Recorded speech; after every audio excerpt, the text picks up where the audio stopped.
Entonces, vamos a hablar del alma. Vamos a hacer un poquito de defensa del materialismo, del ateísmo, de todos los que niegan que existe una vida eterna, que existe algo distinto, de mecanismos. Porque en definitiva el que se vuelve materialista, el que no cree más que en lo que ve, tiene que reducir todo a materia y mecanismos con esa materia. Y uno le va a decir, bueno, pero ¿estamos vivos o no estamos vivos? ¿Y morimos o no? Bueno, es un mecanismo que se rompe. Se rompe el mecanismo y ya no funciona. Bueno, vamos a tratar de responder un poquito a todo esto. Simplemente comentarles de paso, así, que esto ya Aristóteles, estamos hablando de mucho tiempo antes de nuestro Señor Jesucristo, Aristóteles con la pura razón había llegado a la conclusión bastante rápido de que hay alma, existe el alma y que el alma de los hombres es incorruptible, por lo tanto inmortal, por lo tanto eterna. No para atrás, sino hacia adelante. Entonces, bueno, simplemente para decirles eso, que con la pura razón se puede demostrar la existencia del alma. Eso en primer lugar. Entonces, ¿qué le responderían a alguien que le dice, bueno, una persona que está viva es como un reloj, un mecanismo que está funcionando? ¿Qué le dirían? ¿Quién tiene una respuesta para eso? Ese mecanismo necesita que algo o alguien lo haga funcionar. Bueno, el reloj también.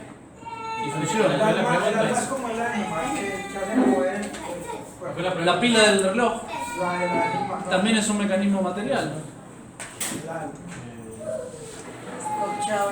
¿Cómo le demostrarían que existe algo distinto de la materia que hace que la materia funcione? Por un lado uno podría decir, miren, cuando un reloj se rompe, usted lo lleva al relojero y el relojero se lo deja andando. Cualquier mecanismo, no importa el tiempo que pase, se puede restaurar. Tomará más tiempo, menos tiempo, pero tenemos la materia, podemos fabricar las partes que nos hacen falta y seguir adelante.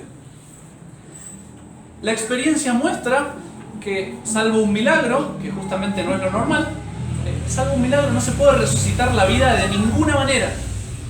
Una vez que algo se murió, perdiste, se acabó, se acabó. Incluso lo que llaman ahora la resucitación, ¿no? Que eso que todo el mundo conoce, no sé cómo se llama, pero lo conocemos. Bueno, eso, el electroshock, pues lo único que hace es ayudar. Toda la medicina que nosotros tenemos, lo único que hace es ayudar al alma a permanecer donde está, antes de que se vaya. Antes de que se vaya. Uno le facilita el quedarse donde está y facilita un mecanismo natural. La medicina solo funciona donde hay vida, para facilitarle permanecer, no hacerle imposible el quedarse. Pero una vez que el alma se fue, hagan lo que hagan, golpeen, electroshock, no hay manera de restaurar el mecanismo, por supuesto mucho menos hacer el famoso Frankenstein, ¿no es cierto? Bueno, agarro una parte de uno, una parte de otro, pongo pum pum pum y lo saco andando. No, si fuera simplemente un mecanismo, tarde o temprano, la ciencia lograría hacer eso. No hay manera de que la ciencia llegue a hacer eso. Por supuesto, un materialista te va a decir, pero algún día vamos a llegar, lo que pasa es que son mecanismos demasiado complejos y todavía no los entendemos del todo. Pónganle que aceptamos eso. Sin embargo, por ejemplo, otro argumento que daba la otra vez, que uno le puede decir, fíjese que no podemos explicar todo con la materia. Dígame, no sé, cuando usted tenía 5 años, ¿era el mismo que es ahora? Bueno, no era el mismo. Pero era usted, ¿verdad? Sí, era yo. Y si te dice que no era yo, pues ya es un loco, déjenlo a un costado, no hable más. Hablen con otro. Vamos a arreglar acá porque estoy sin cabeza en el video. Yo sé que soy feo, pero bueno, vamos a tratar de que por lo menos me vean cuando hablo. Entonces, si soy el mismo, ¿cómo puede ser que antes era así chiquito, cabía casi en la palma de una mano, y ahora soy enorme, grande, con el tiempo uno queda pelado, viejo, arrugado, y tarde o temprano no queda nada. ¿Cómo puede ser si, como decíamos la otra vez, los médicos dicen, y los científicos, no solo los médicos, sino que la ciencia que se dedica a estudiar, dice que la materia del cuerpo cambia toda cada determinado número de años? ¿A cuántos años? 7. ¿7? ¿Segura? ¿Pone su mano en el fuego por eso? Probablemente en menos de 10 años la ciencia diga otro número, pero no importa, póngale que cada 7 años. Porque si hay algo que la ciencia cambia cada rato, supuestamente, porque la mitad de la ciencia es filosofía. La mitad de la ciencia están pensando cosas que todavía no pudieron demostrar de ninguna manera. Pero si cambia toda la materia de mi cuerpo cada 7 o cada 10 años, ¿cómo puede ser que yo siga siendo el mismo? ¿Cómo puede ser que yo siga siendo el mismo? ¿Qué es lo que permanece? Tiene que permanecer algo, porque es de sentido común que cuando hay un cambio, sí, hay muchas cosas que cambian, pero tiene que permanecer algo, porque si no, no es un cambio. Es una cosa y otra. O sea, para que esto sea lo mismo que esto, tiene que haber permanecido algo. ¿Qué es lo que permanece si toda la materia cambió? El algo. Eso es una de las cosas que llamamos alma. Bueno, elemental. No solo resucitar, crear la vida, todo es de experiencia que lo puede hacer solo Dios.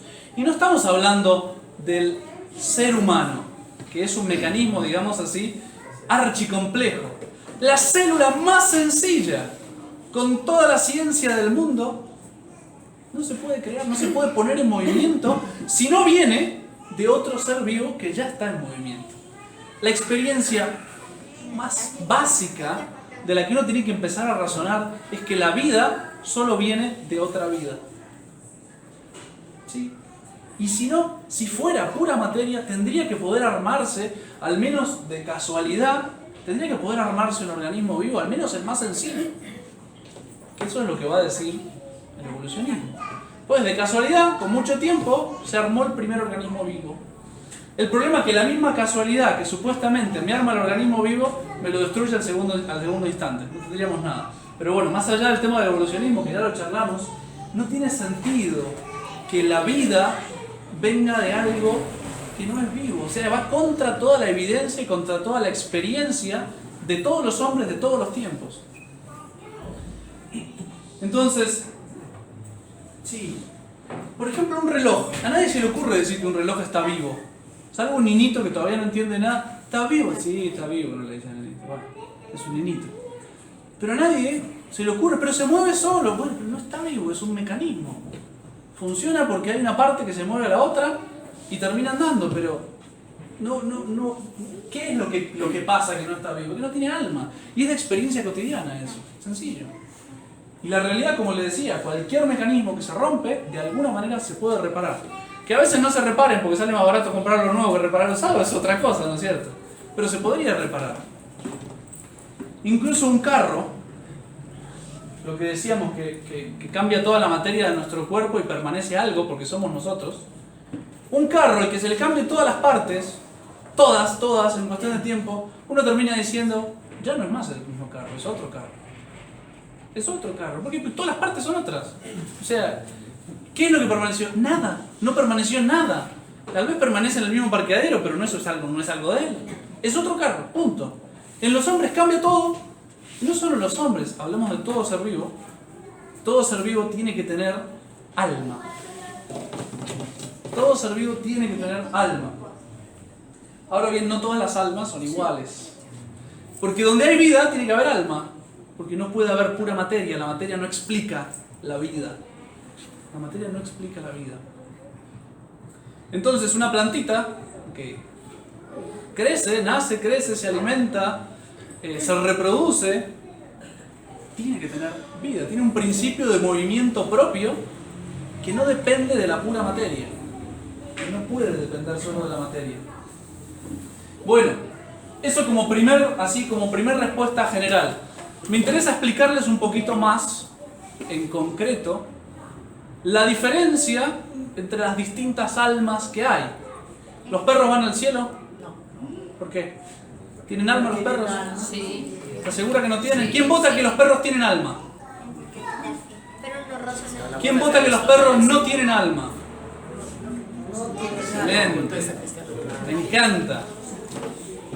Bueno, los perros tienen alma, pero no van al cielo. Lo siento. Y lo que es peor, esa alma no es eterna. Y vamos a explicar un poco más por qué. Bueno, todo lo que está vivo, los freno un segundo, no hace falta que hablen con ustedes mismos, van a escuchar la charla, después me preguntan si quieren. Bueno, todo lo que tiene vida tiene que tener un alma. De hecho, la palabra alma significa en primer lugar eso, ánima, lo que da la vida, lo que anima.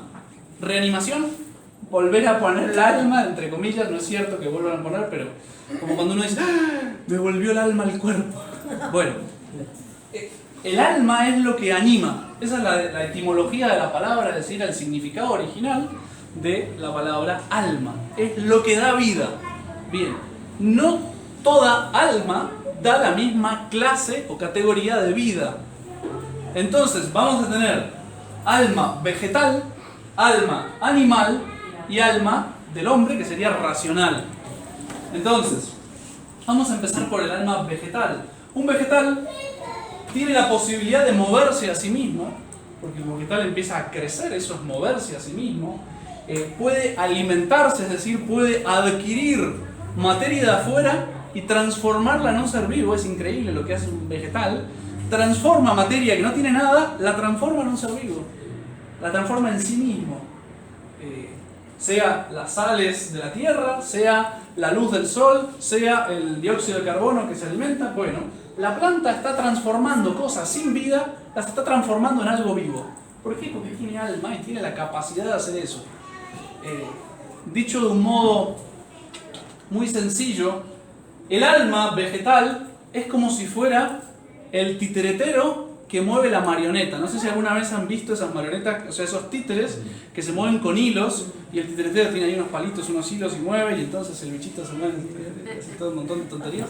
Bueno, el alma es lo que está acomodando toda esa materia para que se mueva a sí misma, para que se alimente, va a agarrar muchas veces materia de afuera y la va a meter en su organismo, va a muchas veces compartir.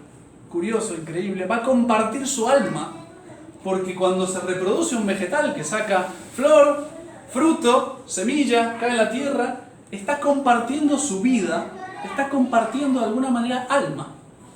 Es muy curioso y muy increíble, pero lo que hace el alma es justamente mover como una marioneta la materia, la ordena, la organiza, le da las funciones.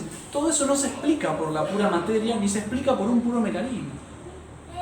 ¿Sí? Hace falta algo que esté haciendo eso, que va contra todas las leyes físicas de la materia.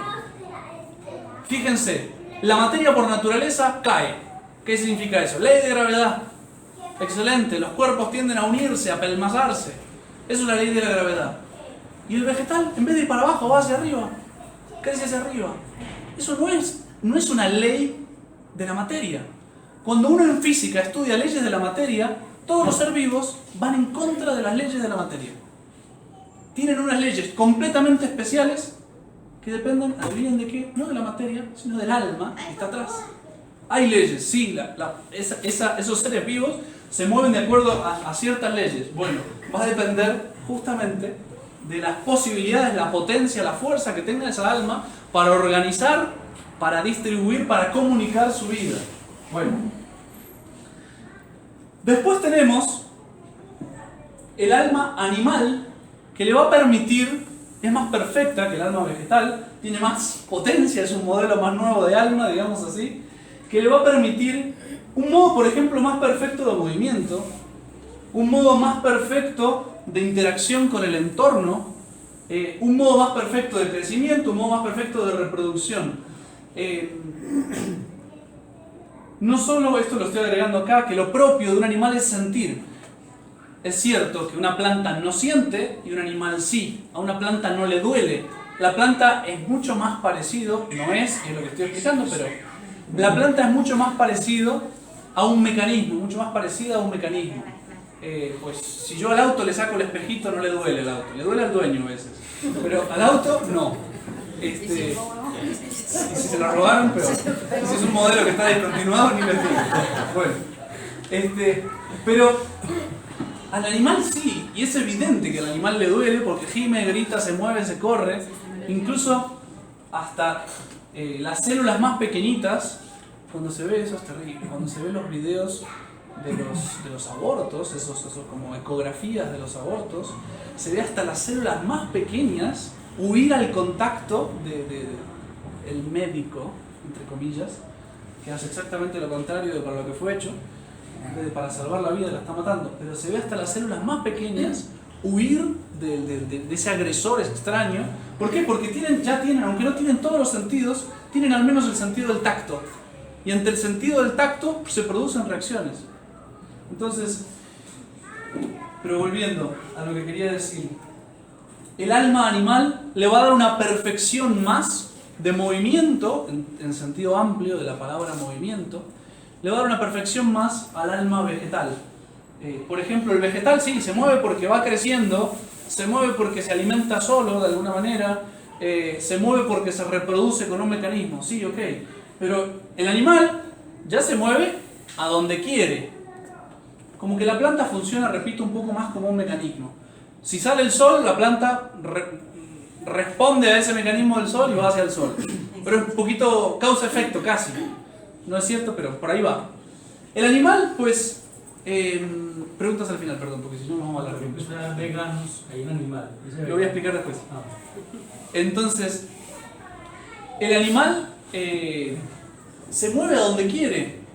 Va a responder, pues si quiere ir allá, a comer allá, se va a comer allá. La pobre planta, si no crece, no puede comer en otro lado. El animal se mueve para acá, para allá. Elige con quién reproducirse o con quién no, mientras que la planta lo que le viene, le viene. Si le llegó polen de otra planta, pues ahí se reproduce, y si no, no se reproduce.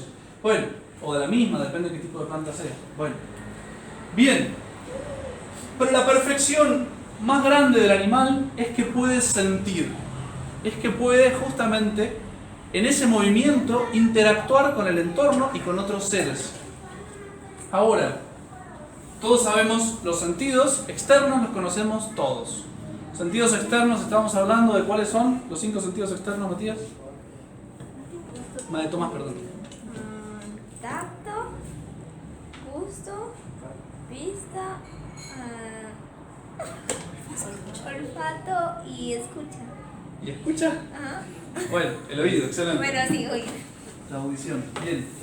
Bueno, los sentidos externos, no todos los animales tienen todos los sentidos, ¿no es cierto? Incluso uno podría hacer una buena división de los animales, una división filosóficamente racional, según qué sentido es más importante.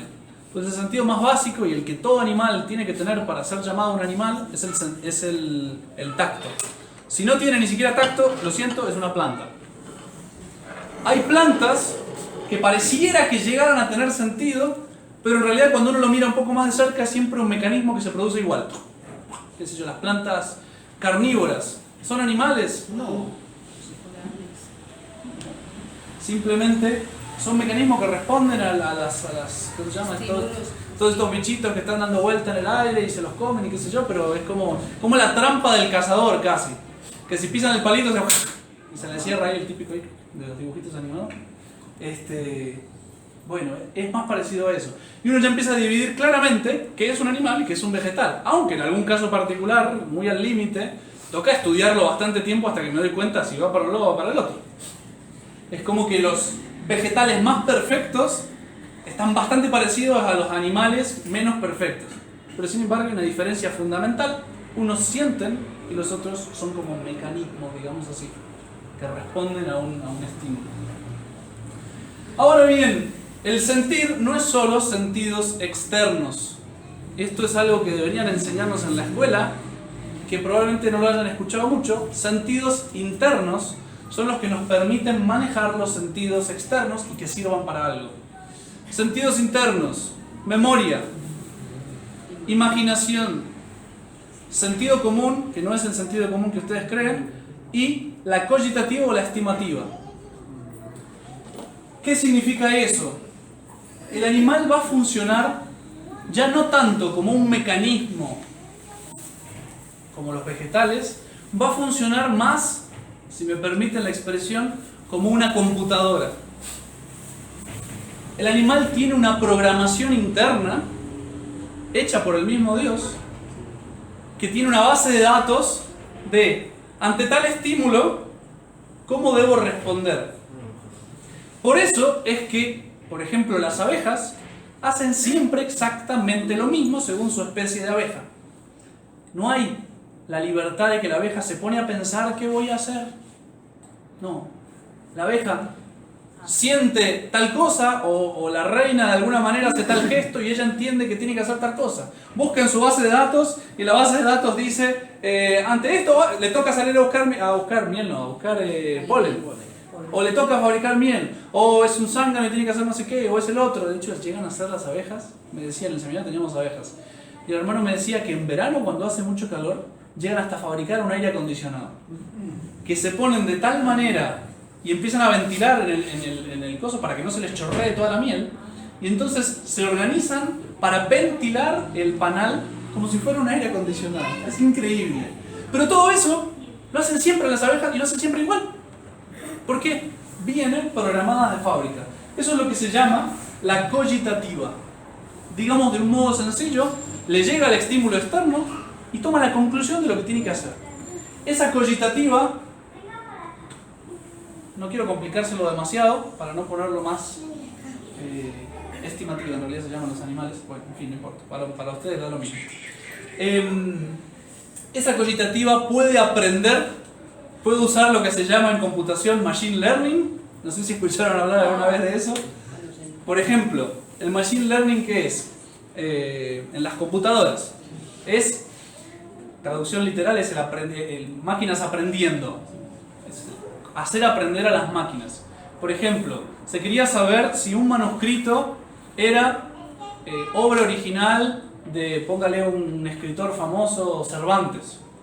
Se había encontrado un manuscrito y no se sabía si era de Cervantes o si era de fulano de tal. No me acuerdo quién era el otro. Y entonces, ¿qué se hace? Se toman todos los manuscritos que ciertamente sabemos que son de Cervantes y se le empieza a tomar comparaciones, qué cosas tienen en común. Y eso pues simplemente es meter en una base de datos cosas en común. Esto se hacen algoritmos que programan, o sea, fórmulas matemáticas que buscan esas cosas en común. Y se hace lo mismo con el otro autor, con el otro escritor. Se ponen todos los manuscritos que se saben que son del otro escritor y se le pone una base de datos sobre eso. Información.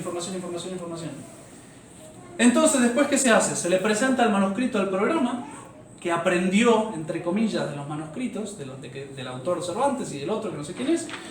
Y la computadora va a decir, en base a ese programa, va a decir Cervantes. ¿Por qué? Porque coincide mucho más todas estas cosas con Cervantes. Bien. La estimativa, en realidad, en los animales, nosotros tenemos cogitativas, algunas estimativas, en fin, no importa. La estimativa va a ir aprendiendo de acuerdo a su programación y su capacidad de aprender según su programación ya original, pero va a ir aprendiendo, va a ir completando bases de datos que le va a permitir reaccionar de maneras distintas. Puesto de un modo muy sencillo, los animales tienen instintos. Eso significa que van a reaccionar de acuerdo a un estímulo exterior según su base de datos. Pero esa base de datos se puede actualizar. Puesto en un lenguaje sencillo, por ejemplo, amaestrar a un perro. Amaestrar a un perro, ¿qué significa? Ponerle en la base de datos de qué modo le conviene reaccionar de acuerdo a determinado estímulo. El perro ya tiene esa programación, tiene un machine learning espectacular y entonces puede adquirir bases de datos de cómo tiene que reaccionar. Por ejemplo, si alguna vez se comió las plantas de la señora, la florcita hermosa que tenía ahí, y la señora se pegó una enojada que lo sacó a latigazos, el animal relaciona planta, dolor. Pónganlo en la base de datos. Comer planta, sabor de la planta, dolor. Lo pone en la base de datos. Por ahí se olvida de revisar la base de datos y se vuelve a comer la planta. Y la señora esta vez le da más duro. Este perro de porquería. Y entonces ahí pone planta, sabor de la planta, mucho dolor. Y la tercera vez, cuando siente el olorcito de la planta, inmediatamente dice, no, dolor, corra, no coma. ¿Sí? ¿Qué es lo que está haciendo? Machine learning, entre comillas, no es una máquina, ¿no es cierto? Pero lo que les quiero decir, un animal es programable. Eso va a depender de qué? De, pues, en su estimativa o cogitativa, en fin, de ese mecanismo que tiene, qué tan capaz es desde el vamos de aprender, de llenar una base de datos. Eso va a depender de un montón de cosas. Primero, de cuántos sentidos tiene. Porque cuanto más sentidos tiene un animal, más capacidad tiene de poner en la base de datos. De cuánta memoria tiene, que también es un sentido interno. Hay animales como las moscas, que memoria es 0. Si alguna vez ven una mosca contra un vidrio, vos decís, pero sos tonta, ¿no? Te golpeaste 30 veces y no se te ocurre que tenés que correrte. No guardaste en tu base de datos. Sol, boom. Quiero ir al sol, boom. Quiero ir al sol, boom. Ah, dolor. Quiero ir al sol, boom. ¡Ah! Bueno, justamente es un animal que no tiene memoria. Cuanto más memoria tengan, cuanto más sentidos tengan, y cuanto más imaginación, ahora voy a explicar un poco más, cuanto más imaginación, más capacidad tiene de aprendizaje. Y por eso se dice a veces, uy, qué inteligente es el siberiano, aprende re bien, o el perro policía, el pastor alemán. Bueno, tiene más memoria, tiene más capacidad de hacer machine learning, tiene los sentidos más claro, porque también va a depender, yo puedo tener oído, como tienen algunos por aquí, y entonces no te van a distinguir Mozart de la bachata del día, ¿no es cierto? O puedo tener el oído de, no sé, un concertista que escucha el violín, la nota del violín y se da cuenta que tiene que mover medio milímetro es un montón, que tiene que tocar así la nota o tiene que tocar con el dedo un poquito más arriba. ¿Por qué? Porque está percibiendo muchísimo más con el oído. Cuanto más fino sea el sentido que tiene, más posibilidad tiene de aprender. Pero ese aprendizaje siempre se produce como machine learning. ¿Sí? Entonces, ¿qué hago? Lleno una base de datos, pero la base es la misma. Es dolor, placer, esto, lo otro, adjuntado a algún estímulo externo. Cuanto más capaz sea de distinguir estímulos externos, más base de datos y más reacciones distintas va a poder tener, pero siempre es así. Siempre es así. Por eso el animal propiamente dicho no es inteligente, es más bien una programación de un bicho que ya viene de fábrica. Por eso los animales persiguen siempre los mismos fines. Por raza, por especie, ¿no es cierto? Ahora, ¿qué le cambia en el hombre? El hombre ya tiene un alma que además de todo eso, porque tiene también las funciones vegetales, tiene pues la capacidad de crecer, de alimentarse, de reproducirse, de moverse a sí mismo, tiene también la capacidad de sentir, tiene por supuesto los 5 sentidos. No siempre los 5 sentidos del hombre son más finos que los del animal, no. De hecho, uno puede encontrar uno o varios animales que en algún sentido sean mejor que los hombres. Las águilas, no sé a qué distancia de kilómetro podrían leer un libro, si supieran leer. Los perros, el olfato y el oído que tienen, de repente los perros se empiezan a poner nerviosos y locos y porque están escuchando frecuencias que los molestan, que nosotros no somos capaces de escuchar, o porque son muy agudas o porque son muy graves. Pues el olfato de los perros también es clásico. Pues, agáchense a oler una huella a ver si saben de quién es. Sí, tal cual. Ahora, el sentido de la vista de los perros es mucho peor que el nuestro. De hecho, ellos dependen mucho más del olfato y del oído que de la misma vista. Por eso cuando se encuentran 2 perros, lo primero que hacen es olerse. No confían demasiado en su vista. Dicen, creo, si no recuerdo, que los animales ven en blanco y negro. Bueno, en fin. Y así podríamos pasar por distintos sentidos y ver que lo tienen con más perfección ese sentido que nosotros. Sin embargo, el hombre es superior, no justamente por los sentidos, por la capacidad de sentir, sino por la capacidad de tomar decisiones con esa información, decisiones libres. Porque el perro no puede tomar decisiones libres. Le toca, o el perro o la abeja, según el estímulo, tiene una base de datos y tiene un programa atrás que va a resolver.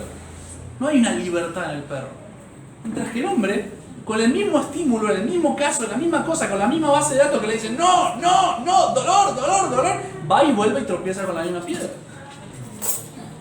Dicen, y es cierto, que el hombre es el animal que puede tropezar infinitas veces con la misma piedra. La razón es que es libre. La razón es que es libre. Sencillamente. Esa libertad viene de su capacidad de conocer, no solo a nivel sentidos, no solo a nivel memoria e imaginación, sino conocer de modo abstracto.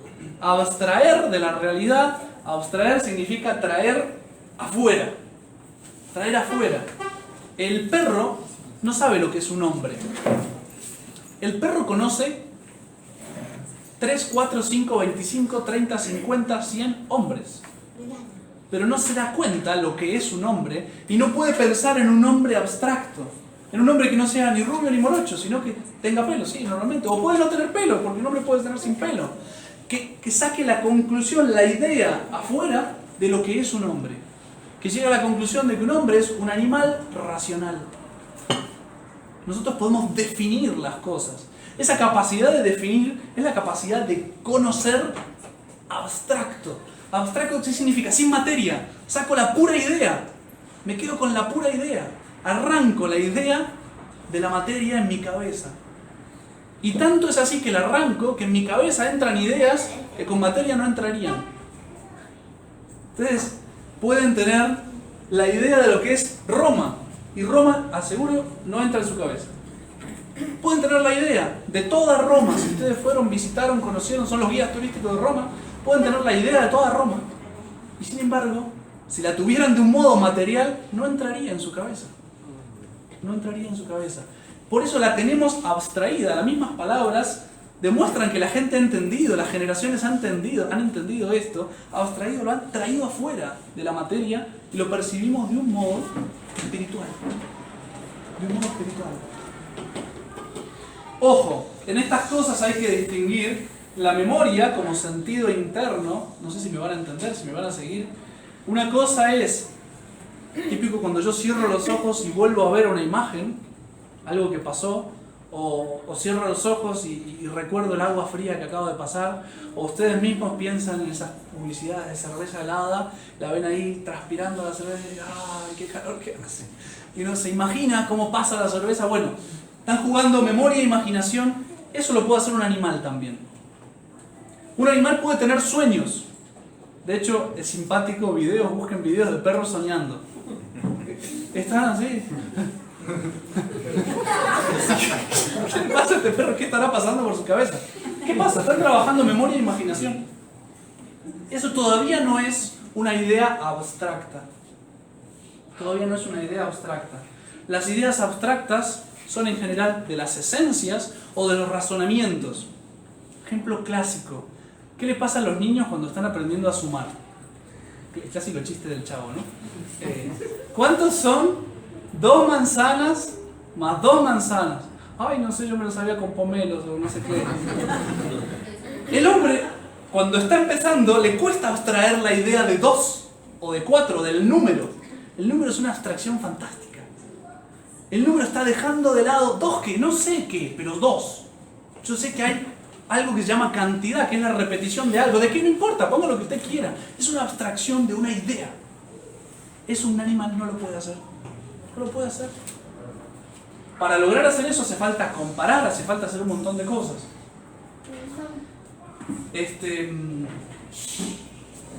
Y sobre todo, no solo la capacidad de conocer es la que me va a dar la libertad, sino la capacidad de amar. Ojo, los animales también pueden amar. Lo que pasa es que es un amor sensible. Siempre el amor va a responder a un conocimiento. Yo siempre cuento esa historia y algunos se enojan, pero no importa.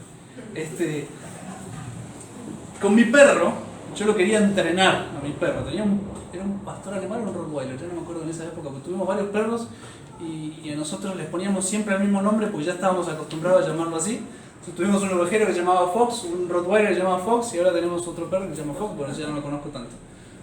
Fox significa lobo en inglés. Entonces, lo que hacía para entrenar al perro, zorro, ¿no? Zorro, perdón. Bueno, por ahí andaba.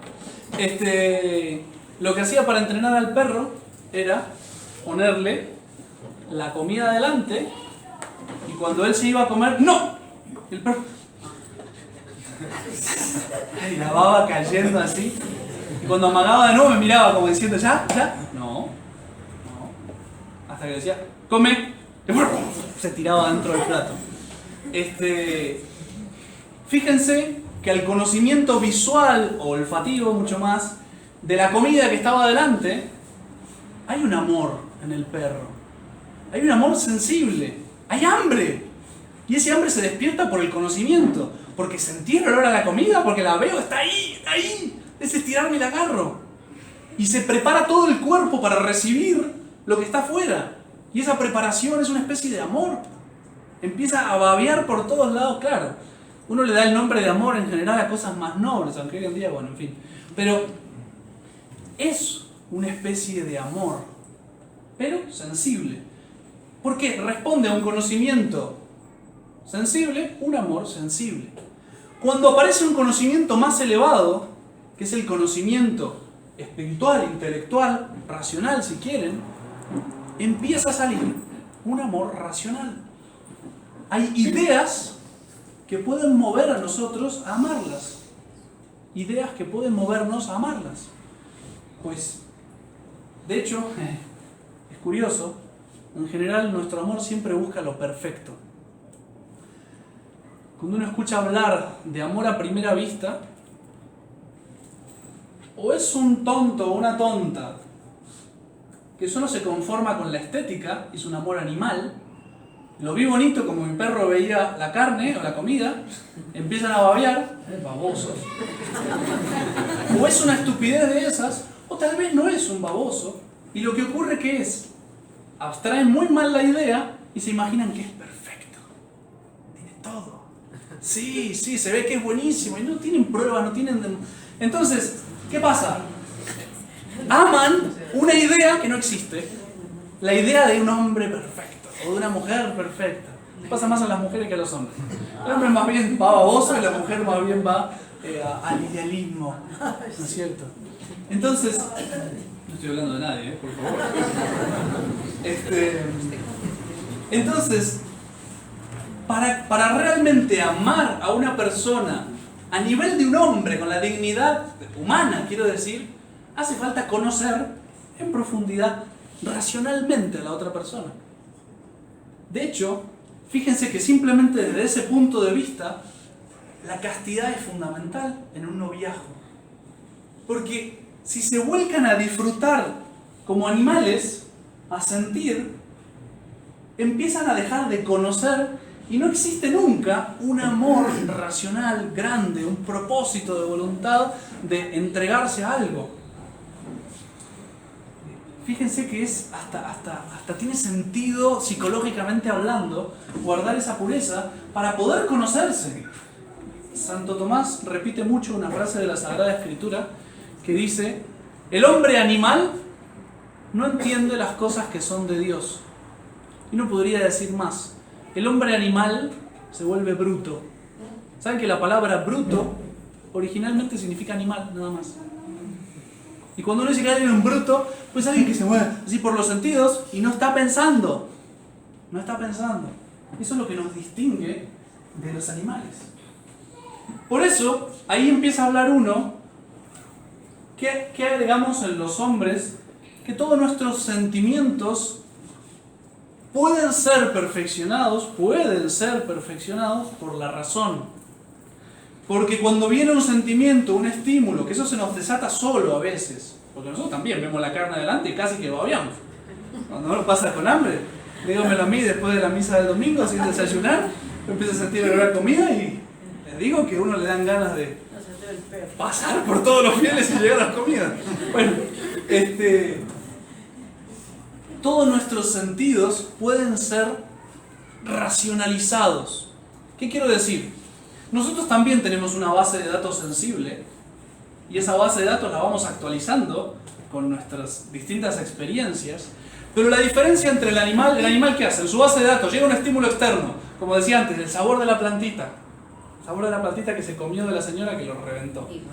Y lo único que le pone al lado para saber qué hacer con ese estímulo es dolor, placer, miedo, ira, no sé, le pone al lado dolor. ¿Por qué? Porque me pegó, que me dolió hasta el alma. El hombre pone el estímulo externo, pone dolor, miedo, angustia, lo que sea, y le pone además su juicio racional. Le pone un comentario, uno diría en una... Le pone un comentario, dice, no sé, qué sé yo, puede ser cualquier cosa ese comentario. Si lo vuelvo a hacer probablemente me va a matar. Podría ser un comentario que uno ponga racionalmente hablando, como una predicción de algo. Bueno, pero uno le pone un comentario racional y también no solo el sentimiento, sino a veces también el propósito. No lo quiero volver a hacer. No lo quiero volver a hacer. O, no me importa, lo voy a hacer igual. Que ya empiezan a entrar un conocimiento, un comentario racional y un amor racional, sea para quererlo o para no quererlo. Porque el amor tiene la doble cara, ¿no es cierto? Yo ante un conocimiento bueno, ante una idea buena, la quiero. Y ante una idea mala, me escapo. No la quiero. La odio. La desprecio, huyo. Lo siento, hay muchas pasiones que pueden desatarse, muchos amores racionales que pueden desatarse. Entonces, todos los sentimientos del hombre terminan también elevados, si se hace el trabajo, terminan elevados a la altura de racionales. Ahora, puede pasar, y todos tenemos experiencia, que los sentimientos nublen nuestra razón. Porque, por ejemplo, tengo miedo. ¿A quién fue que le quería hacer cantar recién? Está por ahí atrás. Andresito, la quería hacer cantar, o los del violín. Y entonces practicó toda la semana para poder cantar frente al padre. Y llega frente al padre. Pánico escénico y ahí quedó. El miedo le destruyó todos sus propósitos, todas sus ideas, quedó ahí paralizado. Puede pasar que nuestros sentimientos frenen la razón. ¿Cuándo el hombre va a ser más perfecto? ¿Cuándo va a ser más hombre? Cuando sus sentimientos, sus pasiones, todo eso respondan a la razón, obedezcan a la razón. De hecho, muchos les ha pasado, no hablo de aquí, en general, en la historia de la humanidad, van a confesarse con mucho dolor, mucho arrepentimiento, y eso es bueno y es ordenado y racional, porque si dice algo mal está bien que esté arrepentido. Y lloran tanto que no pueden hablar. Yo estaba apurado acá para confesar a la gente, y la señora no para de llorar. Bueno, señora, no se preocupe. Y empieza a preguntarle, a hacerle bromas, a ver si por favor puede dejar de llorar. ¿Qué pasó? Un sentimiento que no le deja cumplir, que al principio era ordenado, pero no le deja cumplir el propósito y lo que tiene que hacer. Y quiere hablar. Señora, por favor, tranquila. Bueno, eso es interesante y se los adelanto. Nuestro Señor no le podía pasar. Nuestro Señor tenía alma. ¿Están seguros? Pero el que se encarnó es Dios, ¿no? ¿No será Dios mismo que está moviendo el cuerpo? ¿Quién vota que tenía alma y quién vota que no? ¿Quién vota que tenía alma? ¿Quién vota que no tenía alma? ¿Quién se abstiene de votar?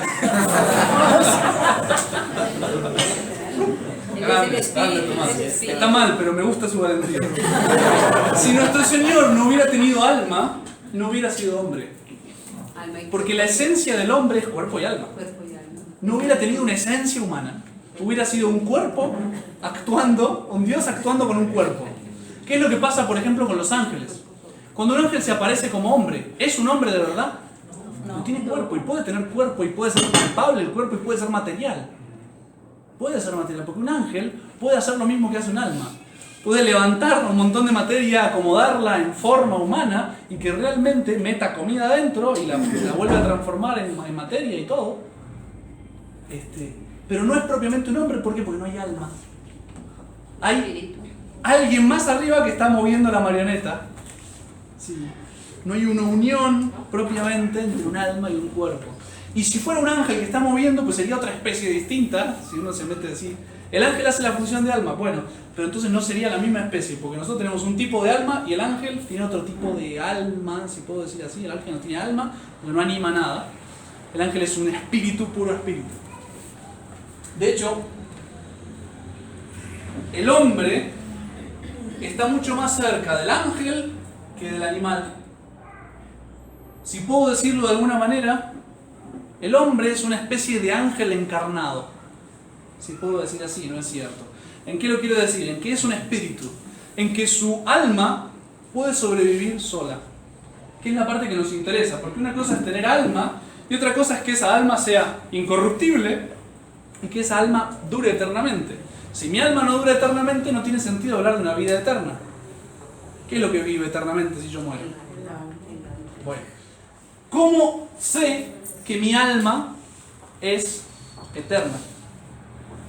Bueno, primer punto. Si algo produce un efecto, tiene que haber una causa proporcionada. ¿Se acuerdan que ese es un principio clásico? Nadie da lo que no tiene. Entonces, el hombre es capaz de hacer acciones completamente espirituales. Por ejemplo, sumar 2 más 2.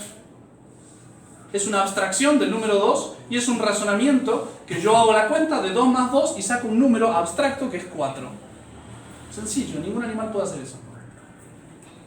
Puede hacer una acción que es espiritual. Por lo tanto, el alma que hace eso, porque no lo hace el cuerpo, el alma que hace eso es espiritual. ¿Qué quiere decir eso? Básicamente, que el alma humana, al ser espiritual, va a ser incorruptible. Esta es la parte más difícil de toda la charla. Espero que algo me puedan entender. Para que algo sea corruptible, tiene que estar compuesto de partes. De hecho, cuando uno habla de descomposición, es lo mismo que corrupción. Corrupción y la descomposición de un cuerpo son lo mismo. Son partes que estaban unidas, funcionan entre sí, que se descomponen. Uno compone algo es porque une, de hecho, pone con. Es como la comunión, unión común. Compone es el que pone en común, pone junto dos cosas. Es el mismo sentido que comparación, la misma raíz, no es el mismo sentido, que es comparar. Parar es colocar juntos, pero ¿para qué los coloco? Para mirarlos. O sea, a ver qué tiene uno y qué no tiene el otro. Los pongo al lado del balón. Cuando uno quiere comparar, a ver, pásame. El típico, busque las 10 diferencias de los dibujitos de los niños. Te lo tienen que poner cerquita, porque si no, está muy difícil. Eso es comparar. Bueno, componer es poner juntos para que funcionen juntos. Eso es componer. Descomponer es cuando eso se separa. Ahora, en algo que es espiritual, por definición algo espiritual, no tiene partes. Lo único que tiene partes es la materia. La materia es lo único que tiene extensión que se puede dividir en partes. Algo espiritual no tiene extensión, es muy difícil de imaginar, porque justamente nosotros imaginamos cosas sensibles. Algo simple no se puede descomponer, repito, es la parte más difícil de toda la charla. Algo simple no se puede descomponer en partes. Lo que no se puede descomponer en partes es, por lo tanto, incorruptible y, por lo tanto, eterno. Ahora, pregunto, ¿Dios podría aniquilar un alma? Sí. Cuando uno descompone en partes, las dos partes en principio siguen funcionando, siguen existiendo. Ahora, Dios podría hacer que algo dejara de existir directamente, así como sacó de la nada, puede volver a la nada, sí, puede hacerlo. De pura potencia absoluta puede. El problema es que Dios normalmente no se arrepiente de lo que hace. Aunque la Escritura hable muchas veces de arrepentirse, pero es un modo humano de hablar. Dios, cuando hace algo, le pasa lo mismo a los ángeles, y después voy a explicar un poco eso. Cuando Dios hace algo, sabe todas las consecuencias de lo que hace, y quiere, o todas, o algunas, que son las que más le interesan, que compensan en el bien que producen todo el mal que va a aparecer en el medio. Cuando Dios decide crear un alma, es porque ya sabe que la va a dejar para toda la eternidad. Entonces, cuando uno se arrepiente, cuando empiece a aparecer algo que uno no tenía pensado, que uno no se había dado cuenta del todo, ahí uno se arrepiente. Es por eso que un ángel tampoco se puede arrepentir, y esa es la razón por la cual los ángeles, Dios no los perdonó y no les dio una segunda oportunidad, porque nunca se hubieran arrepentido tampoco. Un ángel para arrepentirse hubiera necesitado que apareciera algo que él no hubiera pensado de antemano. La inteligencia del ángel no es como nosotros, discursiva, que va pasando de razonamiento a otro razonamiento, como la matemática, sino que es intuitiva, ve inmediatamente todas las consecuencias de lo que existe. Si a un ángel uno le quisiera enseñar matemáticas, bastaría que le diera los principios, por supuesto no le vamos a enseñar nada a un ángel, pero bastaría que le dieran los principios, los axiomas básicos, por ejemplo, de la geometría, definirle lo que es un punto, definir lo que es una línea, y él inmediatamente en esos principios ya dedujo todas las conclusiones posibles de eso. Que a nosotros nos va llevando bastantes años y cada rato aparece uno que descubre un teorema nuevo y una aplicación nueva. El ángel inmediatamente ve y ve todo. Lo mismo le pasa en la prueba que Dios le pone al ángel. El ángel ve todo lo que, las consecuencias de lo que va a hacer. El ángel sabe que va a terminar en el infierno. Y así todo, toma la decisión. Por eso no hay nada, no puede aparecer ningún elemento nuevo que le haga cambiar su opinión, digamos así. Entonces el ángel, por la perfección de su inteligencia, así como su inteligencia ve todo de golpe, su voluntad quiere todo de golpe, o quiere tal conclusión y acepto todas las otras cosas malas. Bueno, pero libremente, él elige, como nosotros a veces elegimos hacer las cosas mal, pero él lo elige de golpe y ahí se clava. No es que sea testarudo, sí es testarudo. Ahí se queda. Ahí se queda. Por eso el ángel no se puede arrepentir, es una consecuencia de la perfección de su inteligencia. Y el que nosotros podamos arrepentirnos es una consecuencia de la imperfección de nuestra inteligencia. Bendito Dios que tenemos esa imperfección. Voy a matar todo el infierno. Perdón, un poquito más y después preguntas. Porque yo sé que estoy abriendo un montón de puertas y puede entrar viento por muchos lados. Bien. El otro día escuchaba un audio. Yo estoy tratando de aprender francés. Qué difícil que es francés. Bueno, en fin. Y había un audio, encontré un hombre que hace audios para gente intermedia en el idioma, entonces usa vocabulario sencillo. El hombre es francés de nacimiento, es profesor de francés en otro lugar, en Polonia y qué sé yo. Y tiene la genialidad de enseñar mi idioma. Pero tiene unas ideas horribles. Es bien de izquierda. Y uno de los audios dice, ¿por qué me convertí en vegano? Y no es ningún tonto, es bien racional, los franceses son racionales. Pero es impresionante cómo al ignorar la diferencia entre esto, es decir, entre el modo como conocen y aman los animales, y el hombre como conoce y ama en su sentido racional, al ignorar esa diferencia, le parece que los animales y los hombres somos lo mismo. Sí, para él, el hombre y el animal, pues la definición es animal. Somos animales y ya. Entonces dice, no, me pasó que empecé a mirar, se puso de novio con una muchacha que era vegana de toda la vida, y entonces ella le insistió que mirara los videos de cómo eran los mataderos de las vacas. Y claro, entonces empezó a mirar el video del matadero de las vacas y nosotros que somos bichos de ciudad, vemos una gota de sangre y se nos revuelve el estómago. Bueno, aquí hay gente de campo también, entonces más varoniles. Y uno empieza a ver cómo trata y cómo el animal sufre y cómo el animal se da cuenta que lo quieren matar y a veces se pone nervioso y quiere escapar y qué sé yo, y cómo el tipo que está acostumbrado a matar 300 vacas por día va a agarrar al animal, ¡pum!, le da un mazazo y total, entre comillas, inhumano, no siente ningún dolor, no le preocupa el bicho, y mientras va matando y desangrando a los animales va charlando de fútbol con el de al lado, va charlando. Bueno, en fin, de hecho antiguamente esa fama de los carniceros, ser así tan poco sensibles al sufrimiento del animal, era lo que había hecho que la iglesia pusiera como impedimento para ser sacerdote el ser carnicero. Curioso. Eso por supuesto ese emprendimiento no corre más. Pero a los ojos de la gente el carnicero era un hombre que no tenía compasión. Un hombre que manipula como si nada. Bueno, pero en realidad es más racional. Es el hombre que se da cuenta que el animal es un animal y ya. Sí, sufre, bueno, tampoco hay que hacerlo sufrir a propósito, pobre bicho, lo único que tiene es los sentidos y ya se los va a quedar ahí con el puro dolor. Bueno, entonces uno se esfuerza también por compasión en tratarlos bien. ¿Es un pecado tratar mal a un animal? En sí mismo, no. Es un pecado en el corazón de uno porque uno se deja llevar de la ira, de la rabia, de la crueldad, pero no tanto por lo que estoy haciendo al animal, porque el animal va a terminar igual y no es que vaya al cielo o al infierno. La razón principal por la que uno pide que no seamos crueles con los animales es que muchas veces a nosotros, el que se acostumbra a ser crueles con los animales, termina siendo cruel con los hombres. O sea, uno se vuelve insensible.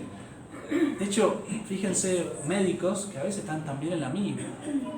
Están con una operación que le están arrancando el riñón al pobre hombre, qué sé yo, le están sacando el estómago por la boca, se lo vuelven a poner. Y también están hablando de fútbol, igual que carnicero, como... Y si se muere, si salva, bueno, yo intento que se salve, pero ya no me complico la vida, o sea, ya mi sentimiento ya no lo mezclo con eso. Claro que el médico tiene la ventaja que cada vez que hace eso lo hace con la intención de salvar a la persona. Entonces siempre algo de sensibilidad queda. Mientras que el carnicero pues agarra el bicho para dividirlo en partes y las carnes colgarlas de distintos ganchos. Y ya. Entonces el carnicero se vuelve en general más insensible que el pobre médico. Aunque los médicos en general a veces hoy en día ya es, no hablo mal contra ningún médico de acá, pero es ir a ganar el sueldo y ya. Sí, se va a morir igual. Bueno, puede pasar. En fin. Bueno. Entonces, ¿qué pasó con este muchacho? Bueno, vio ese video y dijo, ay, pero somos crueles, ¿por qué vamos a ser así de crueles con los animales y no con los otros? Y después entonces decidió dejar de comer carne, le costó como 2 meses y al final dijo, no, bueno, sí tengo que dejar. Pero pobre, creyendo que estaba haciendo una cosa buena. Y después que la novia otra vez le quería mostrar un video de cómo sacaban la leche. Y él no quería mirar el video porque decía, si miro el video voy a tener que dejar de tomar leche, a mí me encanta la leche. Y entonces mira el video y dice, claro, para sacar leche de la pobre vaca, la vaca tiene que estar con un hijito, digamos así. Así como las mujeres alimentan a sus hijos, pues la vaca tiene que estar preñada o recién. Y entonces, para que el ternero no se coma la leche de la mamá, una vez que tiene el ternero y tiene suficiente leche, separamos al ternero de la mamá.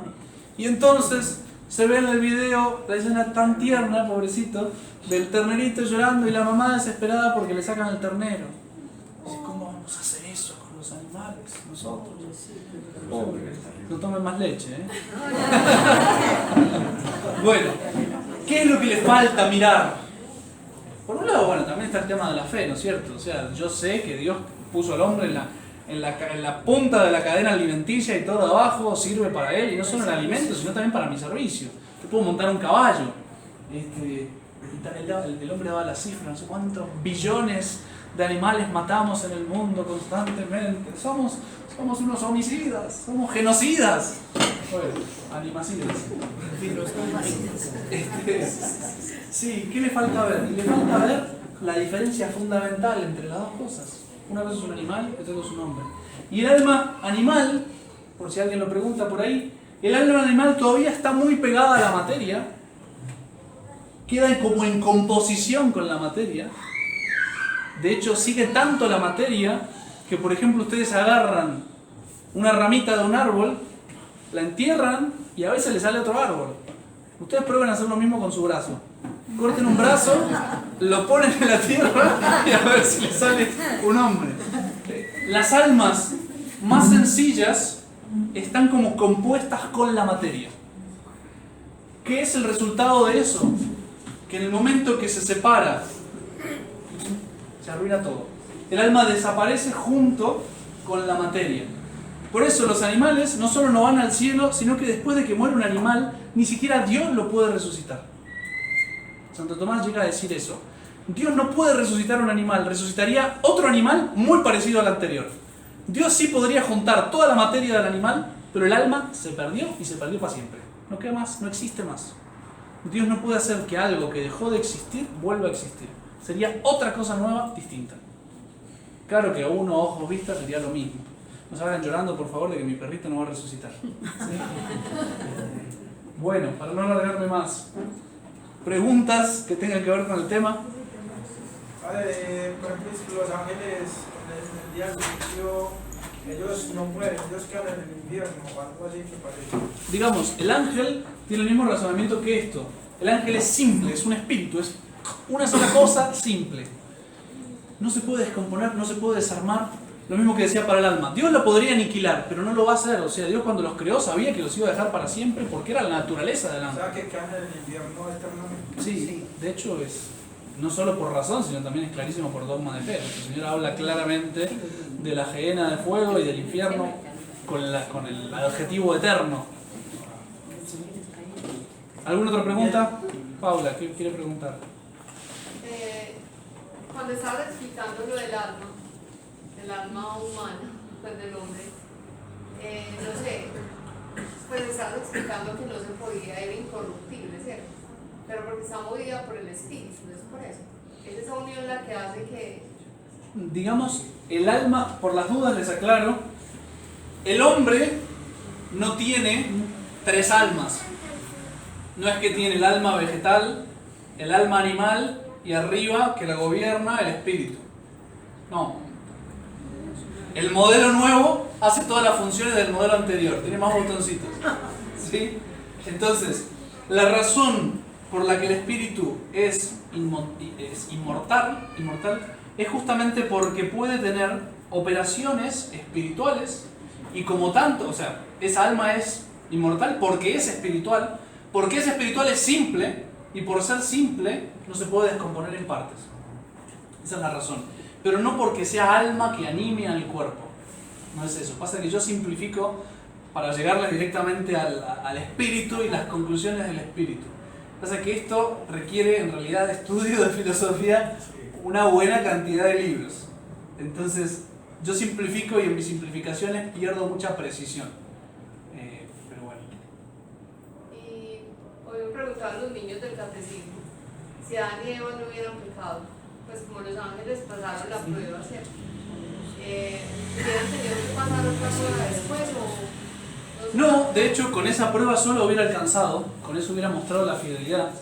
Y es bien interesante ver el orden que había en la justicia original en Adán y Eva. Adán y Eva tenían una sumisión a Dios total.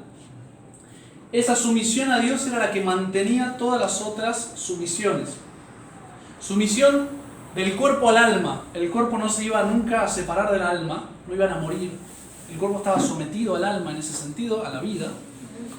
El cuerpo y el alma con sus pasiones y sus sentidos estaban sometidos a la inteligencia, perfectamente sometidos. Por eso Adán y Eva comían cuando necesitaban comer, no podían pecar de gula, no se iban a dejar llevar de sus pasiones porque las pasiones les estaban completamente sometidas. Por eso es lo que dice la Escritura, que estaban desnudos como niños. Pero no porque ignoraran, sino porque conociendo controlaban.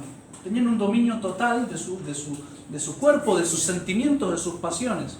Un poco lo que les explicaba de nuestro Señor. Nuestro Señor podía sentir emociones, sí o no. Claro, sí. Sí, pero esas emociones siempre respondían a su voluntad. Nuestro Señor se emociona cuando quiere emocionarse, cuando es razonable emocionarse. Digamos así, que viene el estímulo externo. El estímulo externo, por ejemplo, la muerte de Lázaro, generaría tristeza automáticamente. Y nuestro Señor mira, a ver, ¿es conveniente entristecerse o no? Sí, entonces levanta la barrera y deja que el estímulo externo produzca esa tristeza. Es racional, pero por supuesto es normal. No es que está actuando. Ay, no tenía ganas de llorar, pero bueno, este es lo contrario, lloro. No actúa. Deja que los mecanismos naturales se produzcan, pero si no quiere, no los deja. Incluso le pasa eso, no solo con los sentimientos, sino con su propia vida. ¿Qué es lo que le pasaba a Adán y Eva? Ellos no hubieran muerto, si no hubieran querido, no hubieran podido morir. Mientras permanecía esa sumisión. Nuestro Señor le están poniendo 1000 causas de muerte constantemente. Y nuestro Señor tiene agarrada la vida y dice, cuando yo quiero muero, nadie me quita la vida. ¿Recuerdan esa frase, Sí, verdad? yo libremente. Sí, yo la pongo cuando quiero. ¿Por qué? Sí, lo mataron a Jesús, sí, lo mataron, por supuesto, pero lo mataron porque él en un momento se la estaban queriendo sacar y él decía, no, ahora no, todavía no es la hora. Y cuando él dice, ahora sí, Padre, en tus manos encomiendo mi espíritu. ¿Se la sacan? Sí, se la sacan, pero se la sacan cuando él se deja. Cuando él se deja, cuando él lo permite. Entonces, esa sumisión del cuerpo al alma para la vida, esa sumisión de todas las pasiones, de todas las emociones, de todos los sentimientos a la razón y la sumisión de mi razón a Dios es lo que se llama normalmente justicia original y el don preternatural de integridad. A partir de esa justicia original nace el don de integridad, que es ese orden de todo mi cuerpo, de todo mi sentimiento, de toda mi razón a Dios. Eso es lo que se llama el don de integridad. Nace la inmortalidad, que está metida dentro del don de integridad de alguna manera. Nace, no podía haber ignorancia, porque parte de nuestra ignorancia es un mal funcionamiento de nuestra inteligencia, mientras que la inteligencia del hombre funcionaba perfecta. Ya todo lo que sacaba una conclusión estaba bien sacada. Y la parte de la malicia nuestra también está metida ahí, que no era la malicia sino la bondad. O sea que a nosotros después del pecado nos sea más fácil pecar que antes, es producto de se suelta lo de arriba, que es Dios, la inteligencia sometida a Dios, la voluntad sometida a Dios, mi libertad sometida a Dios, se corta ese hilo, se derrumba todo el resto. Entonces nos toca morir, nuestras pasiones muchas veces nos dominan, tenemos que hacer fuerza, violencia para que las pasiones respondan a nuestra razón. Si no, nos sentiríamos tentaciones. Adán y Eva, la única tentación que puede sentir no viene de sí mismo, sino viene de afuera. Si no hubiera venido un ángel a tentar, nunca hubieran pecado. Nunca. Porque no podían sentir tentaciones internas. Porque estaba todo perfectamente ordenado. Última pregunta. Padre, una pregunta. ¿Es posible, antes de la resurrección de los muertos, que el alma pueda tener control material sobre el cuerpo? Es decir, el alma sea la que gobierna realmente el cuerpo. No sé si se veía esto. No sé si termino de entender la pregunta. Es decir, se supone que para la resurrección de los muertos, en el juicio final, quienes realmente reciban el premio de la vida eterna, su cuerpo ya es un cuerpo incorrupto, gobernado por el alma. Ajá. Ya no es la parte material la que gobierna, sino el alma la que gobierna. Es lo que decía antes de que pase. O sea, queriendo decir antes de morir, uno puede llegar al grado de santidad tal que se produzca eso. No sé si es su pregunta. Bueno, de hecho, nuestro Señor es eso. Nuestro Señor Jesucristo, más allá de su divinidad, su alma humana es tan perfecta que tiene toda la justicia original, no solo la original, sino la segunda, tiene toda la justicia y el dominio de su cuerpo, a tal punto que Santo Tomás llega a decir que la transfiguración no es un milagro, sino la suspensión de un milagro.